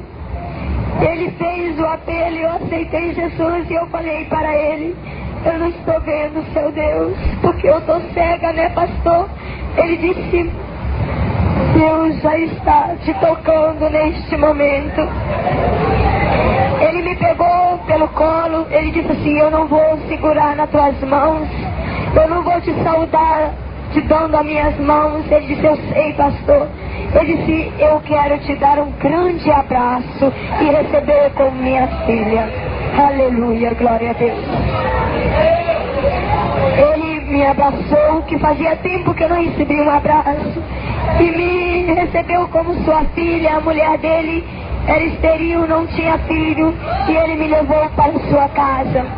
A esposa dele era dirigente do circo de oração e fazia meses que ela não ia mais à igreja, ela tinha se desviado. E quando ele me chegou, ele reuniu todo o ministério que não fosse para casa, que fosse diretamente para a casa dele, e ele telefonou logo para São Paulo contando que Deus estava acontecendo ali na igreja, que era para o povo vir ver o que estava acontecendo, um grande milagre ali na igreja dele. E pouco tempo, não demorou 3 dias, já estavam todos os missionários vindo de São Paulo e vindo de outros lugares para ajudar ele naquela missão. A esposa dele começou a brigar com ele por me levar para a casa dele, por o meu estado, por a casa dela ser um palacete, e ele disse para ela: mulher, essa menina aí, hoje ela não é mais o que era antigamente. Eu recebo ela como minha filha e tu irá receber ela também. Você leva ela e dá um banho nela. E ela disse: eu vou dar banho nessa mendiga lá no tanque. Ele disse: não, você vai dar banho nela no melhor toalete dessa casa. Eu não tinha condições de ficar em pé sozinha. Os presbíteros botaram um banquinho lá no banheiro e me levaram para me sentar, e eles ficaram me segurando porque eu não tinha firmeza, e até que ela começou a me dar um banho.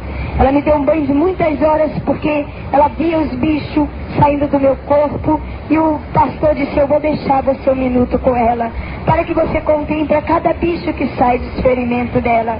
E ela começou a ver cada bicho que saía do meu corpo, tirado por ela mesma, e ela começou a falar com Deus. Ali mesmo no banheiro ela foi transformada e voltou de novo para o Senhor. Depois eu saí dali, já com um banho tomado. Eu não poderia botar roupa porque eu estava muito com os ferimentos muito fortes. Eu tinha que apenas me envolver em um pano, que eu não tinha condições de botar uma roupa. Então aquele pastor cuidou até que os missionários, o Senhor usou um irmão poderosamente lá e falou o Senhor, dizendo que era para o pastor entrar 15 dias em jejum e consagração e me trancar dentro de um quarto durante o período dos 15 dias, porque grande seria a obra e que grande seria o mistério que o Senhor ia ter comigo. Aleluia. Assim este pastor fez. Tinha um quarto lá no fundo. Ele obedeceu a ordem do Senhor e me trancou lá no quarto. Durante 15 dias, aquele povo estava em jejum, em consagração, de dia e de noite a meu favor. Eu só posso dizer aos irmãos uma coisa: durante os 15 dias que eu fiquei dentro daquele quarto, eu passei por uma prova entre Deus e eu, sem conhecê-la. Senhor, ao primeiro dia eu não recebi nada, não vi nada das orações, mas o segundo dia a minha garganta começou a se ressecar. Eu comecei a gritar, sentindo a falta da maconha, sentindo a falta das balinhas, sentindo a falta do LSD. E quando a gente está sendo, aqui a gente faz muito tempo que não toma mais droga, dá uma dor na barriga da gente que vai doendo o nosso corpo. Eu enrolava pelo chão que suava de dor. E eu gritava: pastor, pelo amor de Deus, me dá um pouquinho de droga porque eu não estou aguentando mais. Eu disse: Alina, enche do Espírito Santo, que é a verdadeira droga. Depois eu rolava pelo chão e falava para ele: pastor, pelo amor de Deus, para com as orações. Eu quero droga que eu não quero aguentar mais. Ele disse assim: enche do Espírito Santo.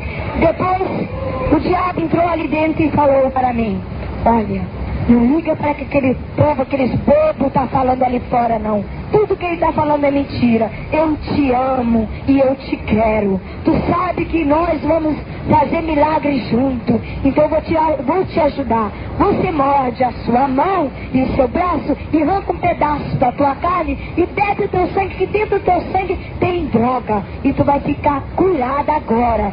E foi assim que eu fiz. Eu mordi o meu braço, como eu não conseguia arrancar muitos pedaços, eu mordi que senti o gosto de sangue na minha boca e comecei a sugar o meu sangue como se eu estivesse bebendo um copo d'água. E eu gritei: pastor, eu estou bebendo meu sangue porque o senhor não me deu maconha, não me deu nada, mas uma voz disse que era para me beber meu sangue, que dentro dele tinha droga. Na mesma hora, ele entrou dentro da porta furioso e ordenou que o demônio saísse dali e eu caí no chão. Dormi durante 3 dias. Desacordada, os obreiros saíram, me deixaram ali dentro e tudo ficou silêncio. Quando foi no outro dia, eu acordei a porta do quartinho sendo aberto. A irmã, a esposa do pastor, entrou lá dentro e ele disse: Alina, sou eu a tua irmã. Eu ainda estava cega. Ela disse assim: irmã, como é que eu estou? Ela disse: você está bem. Eu disse: irmã, não estou bem não. Eu falei para ela que eu não estava bem não, que eu estava sentindo algo. Eu achei impressionante, irmão, que eu fiquei liberta. Naqueles 2 dias que eu dormi, que o pastor orou para mim, eu fiquei liberta. Eu falei para ela: irmã, eu estou sentindo que o meu corpo está diferente. Eu não estou sentindo meu corpo como se eu não tivesse osso no corpo. Está tudo diferente. Na minha garganta tem saliva.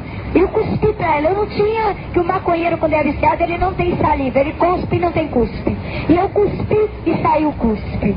Aí eu disse: irmã, outra coisa que eu vou falar também, falei para ela. E eu cuspi e falo com a senhora e não está saindo sangue da minha boca. Algo aconteceu, eu estou leve. Eu parece que não estou nesse mundo. Ele disse assim: sabe por quê, Alina? Você nunca mais vai precisar de droga. Você está liberta das drogas. Depois ela disse assim: Alina, eu vim fazer o mandato do Senhor Jesus. Eu trago um balde, uma gilete e uma tesoura. Eu disse: pra quê, irmã? Ela disse: olha, eu não sei, o Senhor mandou rapar a tua cabeça. Depois ela tinha razão. Ela entrou 6 horas da manhã e saiu 6:30 da noite. Com aquelas pinças de fazer sobrancelha, ela tirou bucho de 6 horas da manhã até 6:30 da noite. Eu peguei piolho, então eu cocei a cabeça e as moscas varejeiras colocaram o ovo e minha cabeça virou uma peneira.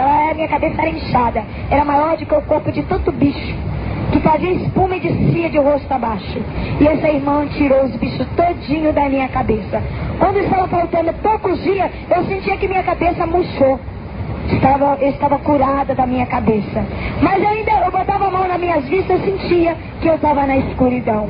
E eu começava a falar assim: eu não vou ver mais ninguém. Eu estou cega mesmo. Depois, quando estava faltando 3 dias para abrir a porta, eu ouvi uma voz suave, um vento gostoso que entrou dentro do quarto. E os irmãos lá fora orando a Deus. Aquele vento falou assim, entrou e falou aquela voz suave, falou assim: sou eu, chamado de querubim e serafins, que venho te visitar hoje por ordem do Senhor. Eu te ordeno por ordem do mestre que você movimenta os seus ossos, cada junta que tiver deslocada de vários lugares, que ele assume o seu lugar. Eu senti que meus ossos instalavam dentro de mim. Eu senti que algo dentro de mim instalava cada dedinho. Depois o anjo tornou a falar-lhe para mim: levante e fica de pé, porque é o Rei dos Reis que ordena. Aí eu fiquei de pé, sem ter condições, mas parecia que algo estava me segurando para que eu ficasse de pé. E eu coloquei as minhas mãos no meu joelho e eu senti que meu osso tinha entrado para dentro. Eu senti que minha junta era tudo inchada, tudo transformada, tudo esquisito. Eu senti que minha junta tinha tomado seus lugares. Eu senti que meus ferimentos estavam secos, mas só que eu não podia ver o que estava acontecendo em mim. Quando foi no outro dia, o anjo me visitou e disse para mim: volto outra vez com o recado do rei. Tu verás novamente a glória de Deus. Tu verás o novo mundo. Tu irás voltar e tirarás a sua cegueira. Mas lembra-se, tu irás evangelizar e dar o seu testemunho por toda a poeira da terra, aonde existir por todas as nações. E eu não entendia o que o Senhor, o que o anjo do Senhor queria falar comigo. Eu sei, depois ele disse: eis que trago em minhas mãos uma candeia de ouro e cristal, e dentro dessa candeia tem um óleo ungido. Irei ungir as tuas vistas para que tu veja a glória de Deus. Eu sentia algo realmente nas minhas vistas, mas quando eu não sabia ainda direito, eu continuei com as vistas. E o Senhor ordenou o pastor que abrisse a porta quando completou os 15 dias de oração. O pastor abriu a porta meio-dia em ponto. E eu estava de pé, mas eu estava ainda com o olho fechado, com medo de abrir. Quando eu cheguei à metade da igreja, o anjo falou, me sacudiu e falou assim: por que temes? Não veja que tu pode ver a glória do seu Deus? Abre a tua vista e contempla. E eu abri a minha vista, eu não acreditei, irmãos. Eu pude ver de novo, eu coloquei as minhas mãos e vi mesmo a grande multidão, os pastores, o missionário que não tinha quantidade, orando a meu favor. E eu comecei a abraçar um por um e chorando desesperada, que eu vi de novo a glória de Deus. Eu saí daquele quarto curada, transformada. Depois, a única coisa que eu queria ver era a esposa do pastor e o pastor. Eu falei assim: eu quero ver o pai que me acolheu na porta da igreja. Ele, bem velhinho, ele levantou as mãos cansada dele e disse: filha, olha eu aqui.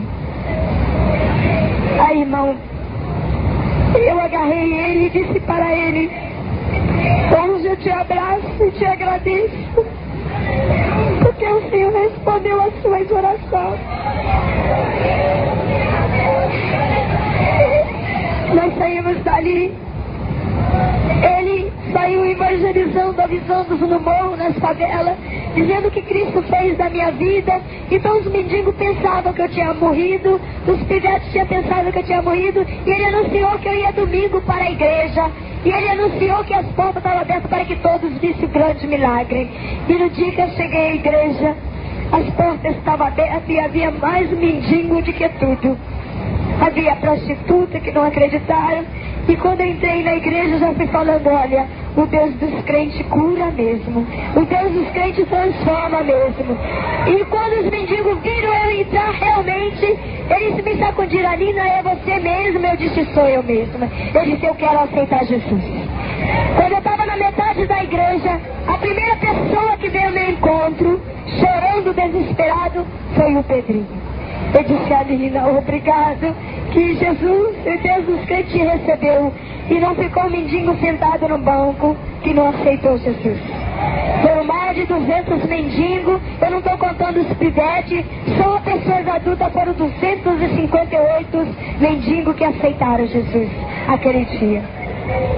Depois, pouco rápido, depois, com 15 dias, o Senhor ordenou que eu descesse pelas águas, onde eu fui batizada com o Espírito Santo.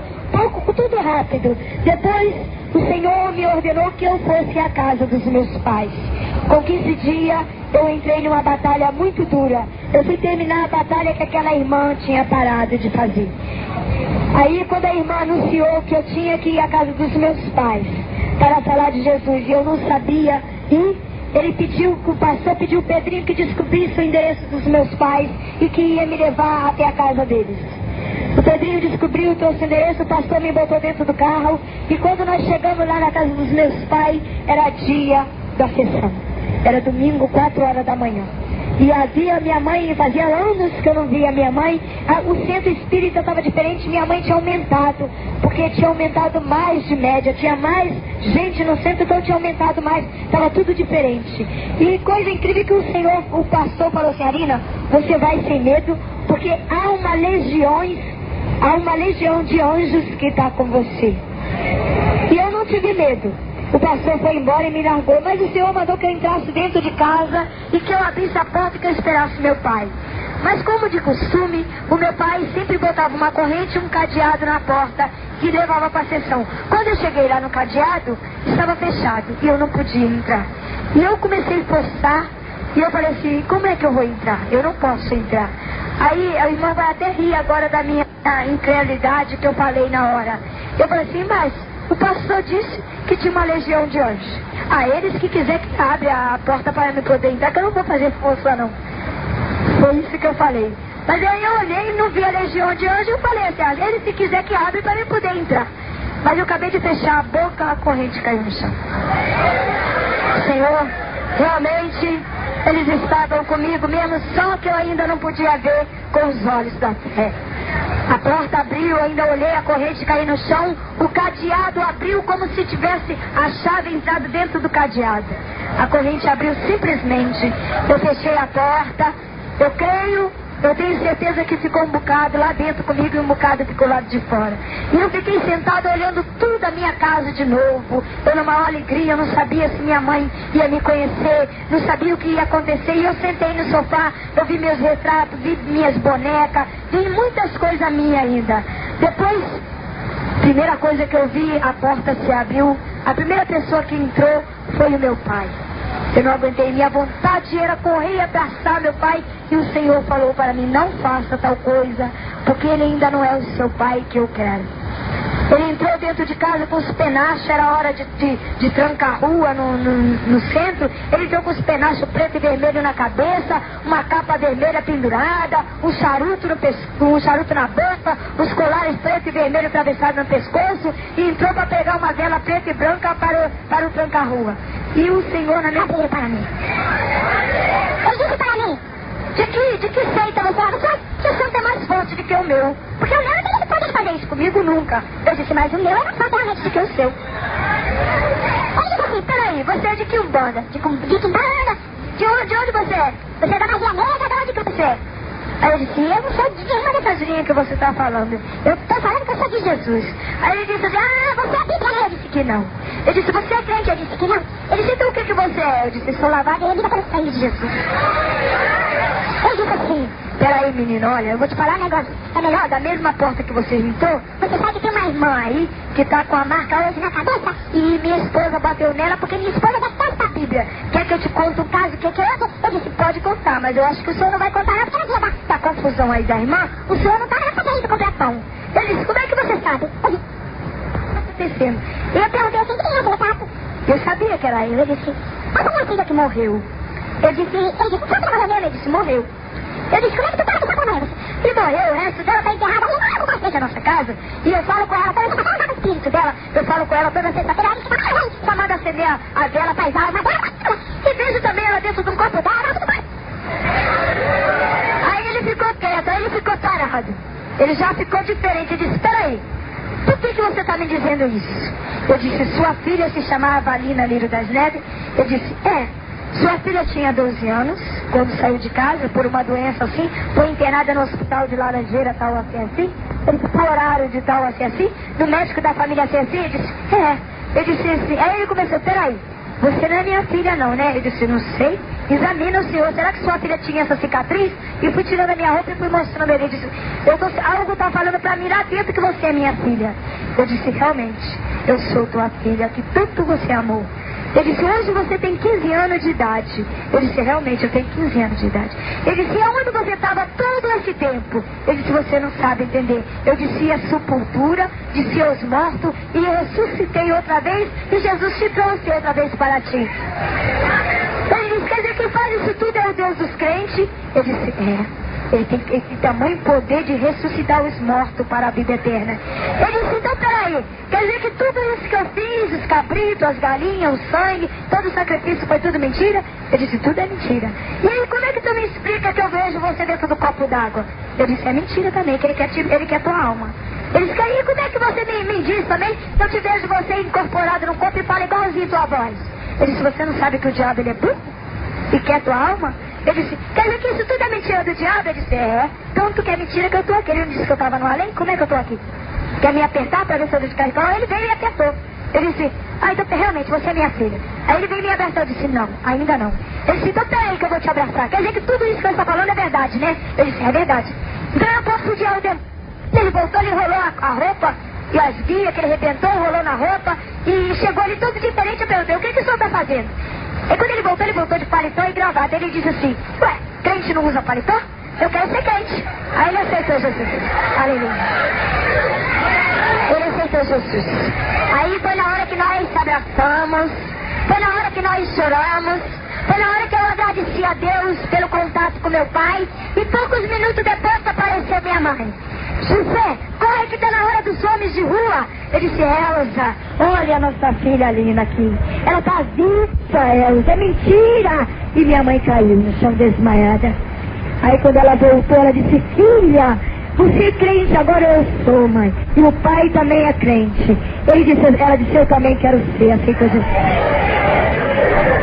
Aí meu pai falou assim, e agora? Como é que nós vamos falar agora para 400 e poucas filhas de terreiro que nós agora somos diferentes? E ele disse assim, aí meu pai falou assim, pode deixar a Elza que eu resolvo o problema. Eu agora odeio o diabo. Ele vai ver agora o poder que existe nesse Deus. Ele pegou a Bíblia, pediu licença, eu agora posso tocar na tua Bíblia, filha? Eu disse, pode, tanto pode que eu estou te dando ela de presente. Ele pegou a Bíblia, ele pegou um livrinho de São Caetano, que lia sempre no centro espírita, ele pegou o livro de São Caetano, botou dentro da Bíblia e foi de terno, paletó, gravata e foi entrou. Quando ele entrou, tem o Zogão. O Zogão é aquele que bate o tambor dentro da macumba, que faz a preparação do ponto para cantar para os demônios. O Zogão repicou lá o tambor, quando ele entrou, ele disse, o Zogão falou, olha, o pai hoje está do jeito que o diabo gosta. Ele está de paletó, gravata, igualzinho tranca-rua. Hoje vai subir faísca de demônio aqui, olha a cara do pai. Hoje ele está demoniado, hoje ele estava cheio de Espírito de Deus. E ele não notou.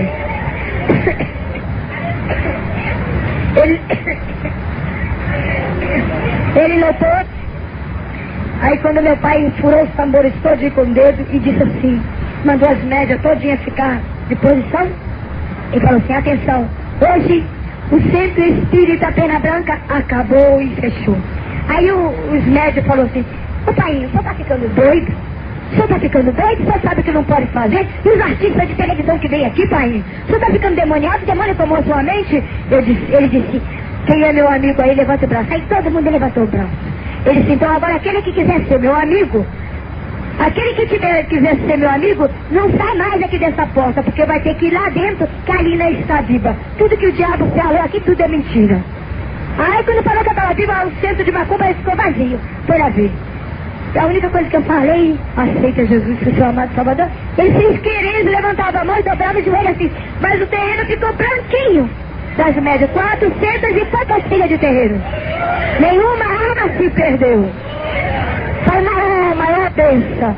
Depois aí no dia seguinte o pastor, os vizinhos que tinham visto aquilo que aconteceu com a vizinha em frente à minha casa, foi ver o que estava acontecendo, chegou lá e falou, olha dona Hilda, minha filha está de volta. E os vizinhos também aceitaram Jesus, que viram o que Deus tinha feito mesmo na minha vida, o desespero que havia ali naquela casa, e agora Deus estava operando. Quando o pastor veio no outro dia, estava aquela imensidão de roupa de diabo queimando. O próprio meu pai estava queimando tudo de diabo. Aí chegou o pastor de carro para ver o que tinha acontecido.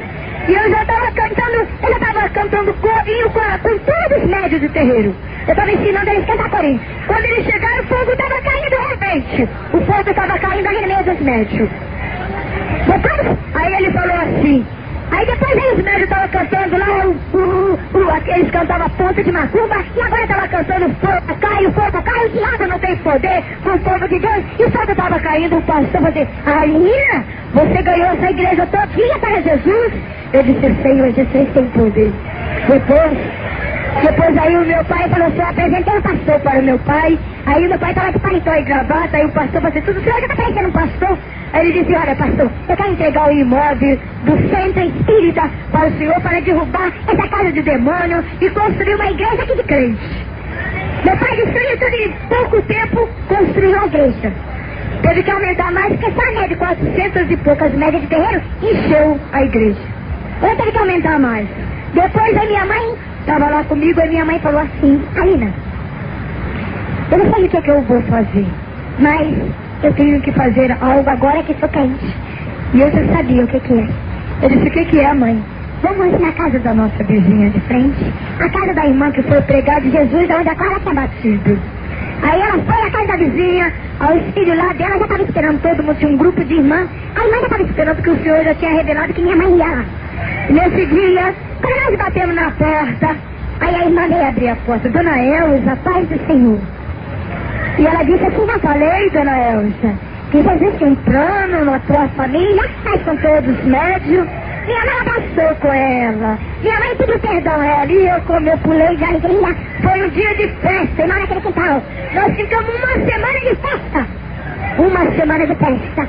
O centro de Macumba, que morava aqui perto da casa da minha mãe, tiveram que estudar, que não aguentaram o poder do povo de Deus. Depois aí o pastor falou assim, bom, Alina, agora eu entrego você de novo para os pais que você encontrou, então o seu pai adotivo vai embora. Aí eu fiquei, na casa dos meus pais, minha mãe pediu logo batismo pelas águas, e o pastor não perdeu tempo na casa da minha mãe. Depois minha mãe teve das águas poucos dias, também foi batizada com o Espírito Santo. E minha mãe falou para ela, Jesus, que queria ganhar nada para o Senhor Jesus. E eu não sabia o porquê que ela tinha feito aquilo. Na tarde, depois de 15 dias que minha mãe tinha convertido, nós fomos à igreja, que era dia de aniversário da mocidade. E eu estava cantando no banco de mocidade, e uma senhora que vindo de São Paulo, o Senhor levantou, ela do banco levantou e disse para mim o Senhor. Mas o Senhor uma vez falava para mim, eis filha querida, eis que me agrado de tudo que você já fez. Porém agora você está preparada para a batalha, mas lembra-se, erga o seu ombro no meu. Lembra-se e não chore, porque irei colher da sua casa uma rosa e um cravo para a minha seara. Aí eu estava falando assim, lá no banco, quem é que vai partir? Aí o anjo do Senhor falou no meu ouvido, queres saber? Eu disse, quero. Ele disse, será seu pai e sua mãe. Ah, quando ele falou isso, eu larguei e disse, não, meu pai e minha mãe tu não vai levar. E saí brincando e fui para casa. Cheguei lá e o anjo virou para mim e falou assim, porque tu desobedecesse e for o rebelde malcriada pelo meu Senhor, tu só tem 15 dias para despedir da sua mãe e 15 dias para despedir do seu pai. Eu não cheguei a ficar 10 meses com ele. Ai, irmão, foi duro demais. Eu olhava todo dia na folhinha e eu via que minha mãe não parava um minuto dentro de casa. Minha mãe só entrava dentro de casa meia-noite. Ela dizia, Beto, antes de eu partir, eu quero ganhar 1000 almas para Jesus. E minha mãe não parava. E ganhou mesmo, irmão. Ganhou alma, mas alma mesmo para Jesus. Ganhou muita alma mesmo. Mas alma mesmo. E ela não tinha medo. E eu falava, mãe, a senhora não fica um minuto dentro de casa com a gente. Às 6 horas da manhã, 5 horas da manhã, eu já estava na rua, falando de Jesus. Ela ia para a praça e ganhava mesmo alma para Jesus. Depois, quando estava faltando poucos dias, o Senhor, ela foi para a igreja e eu não fui nesse dia. Ela foi para a igreja, despediu de todos os irmãos, falaram para os irmãos que estavam com alegria no coração, que iria fazer uma grande viagem e que pediu o pastor que zelasse mais uma vez de mim. Já está terminando o testemunho, já, irmão. E depois, quando minha mãe chegou em casa, junto com o pastor, minha mãe mandou meu pai falar assim, José, vai lá dentro e chama a Alina para mim. E eu voltei para a minha mãe, e quando eu cheguei para ela, usada por Deus, me deu um chicote e falou assim, filha, não chore, porque o Senhor tem uma obra contigo, e não fica assim. Eu abracei ela e ela disse assim para mim, filha, não fique dessa maneira. E eu disse, mãe, não vai. Ela disse, eu tenho um hino que tem nesse disco aqui. Ela gostava de todos os hinos. Mas tem um hino aqui, quando eu partir do mundo aqui, não lembrarei das lutas daqui. Está aqui nesse LP. Eu não canto em igreja nenhuma. E antes dela partir, ela falou assim, canta o meu hino da vitória. Aí eu cantei esse hino para ela. E ela foi entrando para o quarto, irmão. Ela disse assim, enquanto você tiver fôlego, canta esse hino. E meu pai entrou para dentro do quarto com ela e eu continuei cantando. E eu sabia que ela ia partir aquela noite. Quando a porta era 00:40, a porta do quarto se abriu e eu já estava dentro do quarto. Minhas irmãs já estavam do lado e meu pai falou, filha, o Senhor cumpriu aquilo que ele havia prometido. Sua mãe dormiu no Senhor e cantando o hino da vitória que tanto ela amava. Quando eu cheguei num quarto, que eu vi minha mãe deitada ali naquela cama, do mesmo jeito que ela veio da igreja, com um semblante totalmente diferente, eu não tive mais palavras para me falar. Não podia eu cantar mais, que a Ariane naquele momento ela não iria ouvir. E eu me tranquei uma vez, eu não vi o funeral, eu não vi nada, ninguém me viu aqueles dias. E eu me agarrei demais com meu pai. Quando eu estava faltando poucos dias para o meu pai partir, ele foi na cidade e comprou um terno novo. E quando nós estávamos indo para a igreja, quando eu estava completando os 15 dias que o Senhor havia prometido, ele parou no caminho e falou, ele não era batizado com o Espírito Santo. Ele falou assim: Alina, o Senhor não vai me levar. Eu disse: por quê, pai? Porque eu ainda não sou batizada com o Espírito Santo. Ele só vai me levar no dia que eu for batizada com o Espírito Santo. Mas mesmo assim eu vou te pedir uma coisa. Não é de costume a nossa igreja sentar homem com mulher. Hoje, quando nós vamos cear, e você deixa que eu aperte a sua mão até que eu perca as minhas forças. E nós fomos. Quando nós chegamos na igreja, que ele foi sentar no banco, o Senhor batizou ele com o Espírito Santo. Aí eu falei assim: pronto, pai. Eu agarrei ele e eu comecei a falar em mistério com ele. Eu falei: pai, hoje o Senhor vai partir, que o Senhor batizou o Senhor com o Espírito Santo. E nós tomando a ceia, quando ele virou o cálice, ele me chamou correndo e me agradeceu. Pediu perdão por tudo. Ele falou assim: filha, ainda bem que Deus me cobrou caro, mas eu vi a salvação de todos, minha família. E ele apertou a minha mão, foi apertando até que perdeu as forças e caiu no banco. Eu, mais uma vez, eu voltei para casa e fiquei desesperada, 4 dias ali brigando com o Senhor, e até que o pastor voltou de novo. Naquela porta daquele quarto ninguém abria, ninguém falava comigo. Até que o pastor veio e bateu na porta, eu perguntei quem era, e disse: Alina, sou eu uma vez mais, o seu pai adotivo. Eu me agarrei a ele, irmão, como se eu tivesse só. Eu falei: pastor, minha última vez que minha mãe despediu de mim foi no hospital. Agora eu despedi dela para a vida eterna. Mesma coisa, meu pai.